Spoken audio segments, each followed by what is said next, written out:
તો ભીખાજીના સમર્થનમાં મેઘરજ સજ્જડ આજે બંધ છે। વેપારીઓ સમર્થન આપી બજાર બંધ રાખ્યું છે। ભીખાજીની ટિકિટ કપાતા વેપારીઓમાં ભારોભાર રોષ જોવા મળી રહ્યો છે। ભાજપે ભીખાજીને સાબરકાંઠાથી ટિકિટ આપી હતી, જો કે તેમની ટિકિટ કાપી દેવામાં આવી છે અને અન્ય વ્યક્તિને આ બેઠક પરથી મેદાને ઉતારવામાં આવ્યો છે। જો કે ભીખાજીની ટિકિટ કપાતા જ સમર્થકોમાં ભારોભાર રોષ જોવા મળી રહ્યો છે। તો સાબરકાંઠા લોકસભા બેઠક જ્યાં છેલ્લે જાહેરાત કરવામાં આવી હતી અને મોડે મોડે જાહેરાત થતા ભીખાજીની ટિકિટ કાપતા તેમના સમર્થકોમાં રોષ જોવા મળી રહ્યો છે। આજે સજ્જડ બંધ પાડવામાં આવ્યું હતું।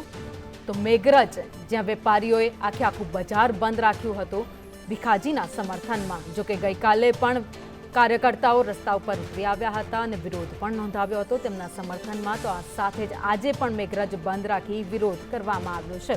જો કે અત્યાર સુધીમાં ભાજપે 2 લોકસભા બેઠક પર પોતાના ઉમેદવાર બદલ્યા છે। વડોદરા અને સાબરકાંઠા આ 2 બેઠકો છે જ્યાંથી પોતાના ઉમેદવાર બદલ્યા છે। જો કે આગામી દિવસમાં પણ ઉમેદવાર કદાચ બદલે તો નવાઈ નહીં। તો તમામ જે 26 લોકસભા બેઠક છે જ્યાં અત્યાર સુધીમાં પોતાના ઉમેદવાર ભારતીય જનતા પાર્ટીએ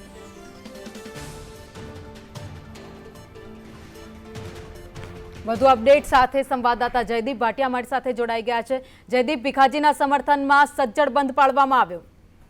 ચોક્કસથી ભીખાજી દુજાને લોકસભાની ટિકિટને લઈને જે કેન્સલ થવામાં આવી હતી ત્યારે ભીખાજીના સમર્થનમાં મેઘરજ તાલુકો નહીં પણ અરવલ્લી જિલ્લો પણ સમર્થનમાં જોડાયો હતો। એક પછી એક તેમને લઈને વિરોધ કરવામાં આવી રહ્યો છે। ત્યારે આજે પણ મેઘરજ નગરના બંધનું એલાન આપવામાં આવ્યું હતું ત્યારે સમર્થકો દ્વારા સ્વૈચ્છિક બંધ કરીને એકત્ર થઈને સમર્થન આપ્યું છે। ત્યારે આજે સજ્જડ બંધ કરી રેલી પણ યોજી આવી રહી છે। જી, આભાર માહિતી માટે।